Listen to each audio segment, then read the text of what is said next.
Imagine a life where wealth is so vast it could rival the entire GDP of some countries. Welcome to the trillionaire lifestyle of Prince Hans Adam II of Liechtenstein, Europe's wealthiest monarch. With an estimated net worth of over $9 billion, the prince's fortune is a well-kept secret, but his vast empire is no mystery. Let's take a look at the trillionaire lifestyle of Prince Hans Adam II, where luxury and power meet in the most extraordinary way, and explore how this European monarch lives a life far beyond the ordinary. But before we get started, leave a like, subscribe if you haven't, and if you have any thoughts about today's video, leave them in the comments down below. We always love to read them. Lavish Lifestyle. Prince Hans Adam II of Liechtenstein isn't your average monarch, unless your idea of average includes casually ruling a $9.12 billion empire. That's right, while other royals might be busy cutting ribbons or perfecting their royal wave, Hans Adam is busy being the wealthiest monarch in Europe by private wealth standards. As of 2024, Hans Adam has outdone every royal piggy bank out there, with a fortune so vast it could make other royals look like they're pinching pennies. His staggering $9.12 billion net worth makes him the kind of monarch who could literally lounge around in his castle counting coins all day. Though we're guessing he probably has someone to do that for him. And let's not forget, Liechtenstein isn't just a charming alpine nation. It's practically a fairy tale kingdom run with the precision of a Swiss watch. Under Hans Adam's reign, the tiny principality has thrived as a hub for finance and industry. So while some royals rely on taxpayers or ceremonial tiaras, Hans Adam's empire is built on sharp business acumen and a family fortune that keeps on giving.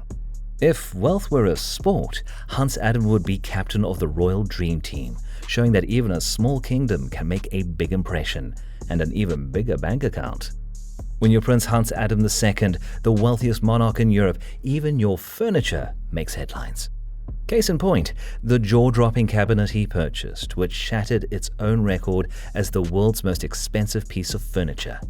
Back in 1990, this opulent piece sold for a staggering $16.59 million, a price tag most would consider untouchable.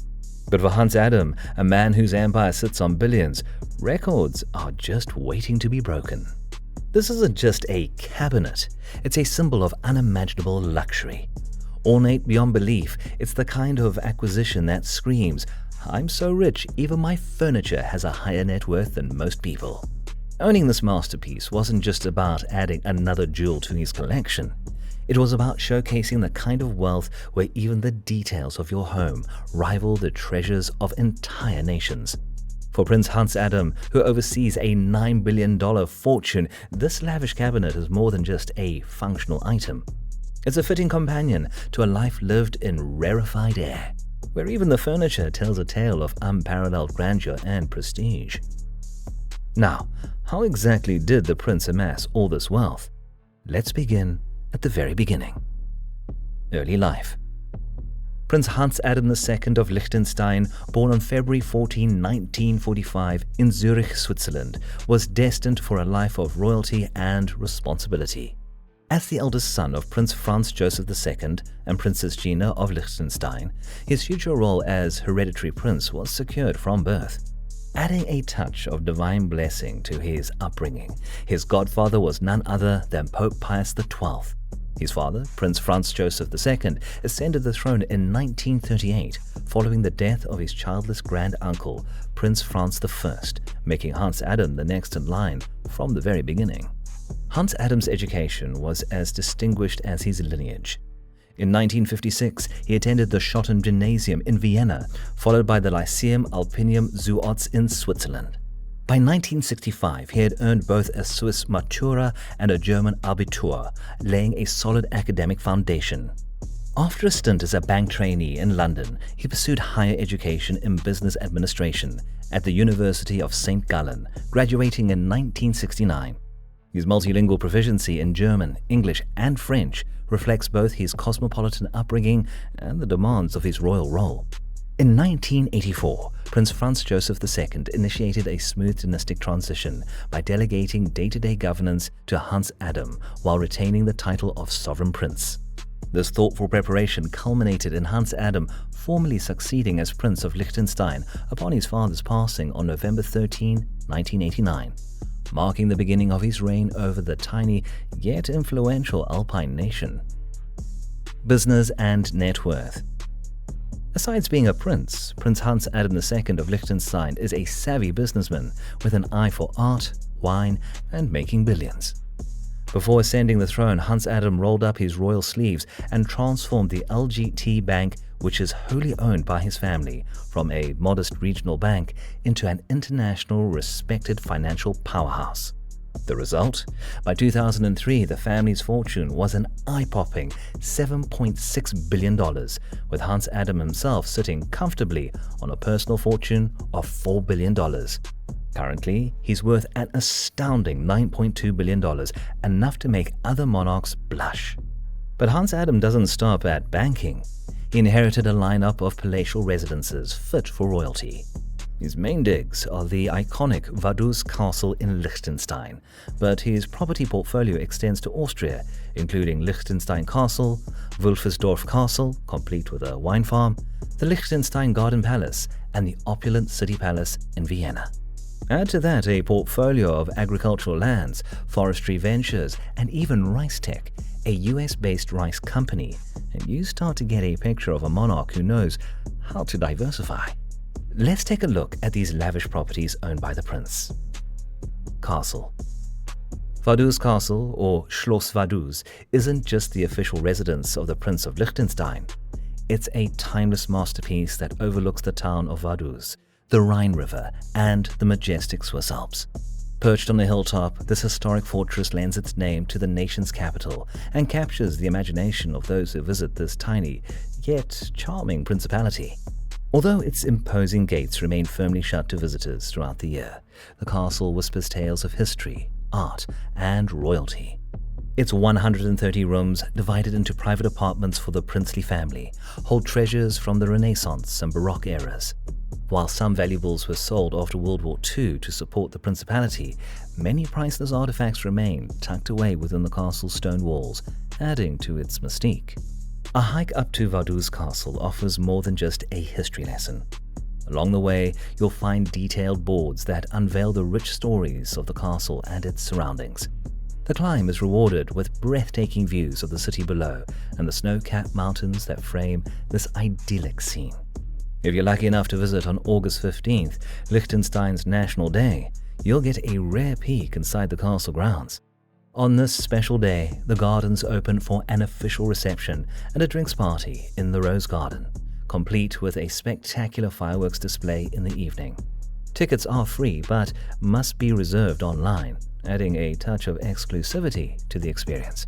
For those who prefer a more laid-back approach, Vaduz Castle's elevated position ensures it's visible from almost anywhere in the capital, a reassuring landmark of Liechtenstein's heritage. Whether you're admiring it from afar or enjoying the festivities on National Day, Vaduz Castle remains a symbol of regal splendor and historical charm, guarding the heart of this picturesque principality. Art collection. Moving on to his art collection, and oh, what a collection! He's the ultimate art connoisseur with a collection worth an astounding $5 billion. His deep passion for art has turned him into a curator of some of the world's most exquisite masterpieces, blending a love for beauty with a drive to preserve his family's cultural legacy. Post-World War II, financial challenges forced his father to sell parts of the collection, but Hans Adam has been buying it back piece by piece, all while expanding it to include even more classical paintings and applied arts. Take, for instance, the rare Grand Mogul tapestry cycle from around 1715, a treasure crafted by Berlin's Jean Barabant II. These masterpieces have been reintegrated into the pricey collection under Hans Adam's watchful eye. His influence on the art world began even before his reign, advocating for acquisitions like Peter Paul Rubens' oil sketch for Mars and Ria Silvia. Since ascending the throne, he has expanded the collection with remarkable works by Giovanni Battista Moroni, Quentin Massès, Franz Hals, Jean-Valentin Bologna, Francesco Hayez, and Hans Makart. But it doesn't stop at paintings. Hans Adam II's expertise extends to bronze sculptures, a passion he shares with his ancestors. He's enriched the collection with pieces by Renaissance master Pier Jacobi Alari Bonacolossi, known as Antico, including jaw-dropping works like the equestrian statuette of Marcus Aurelius, Laocoon, Hercules, and a monumental bust of Marcus Aurelius. Each acquisition reflects Hans Adam's refined taste and dedication to art, turning the princely collection into a veritable time capsule of culture and artistic history. His commitment ensures that these treasures are preserved for future generations, not just as assets, but as touchstones of human creativity. Foundation. To manage this empire, Hans Adam set up the Prince of Liechtenstein Foundation. This clever move not only preserves the family castles, museums, and cultural assets, but also provides each family member with an annual allowance. Even the costs of princely court operations and ambassadorial roles are covered, a nifty setup that doesn't burden taxpayers. Whether restoring lost treasures or managing a billion-dollar estate, Prince Hans Adam II proves that ruling a tiny principality doesn't mean dreaming small. With his entrepreneurial spirit and dedication to his family's legacy, he's a monarch who truly reigns supreme in more ways than one. If you found this video interesting and would like to see more videos like this one, be sure to like and subscribe.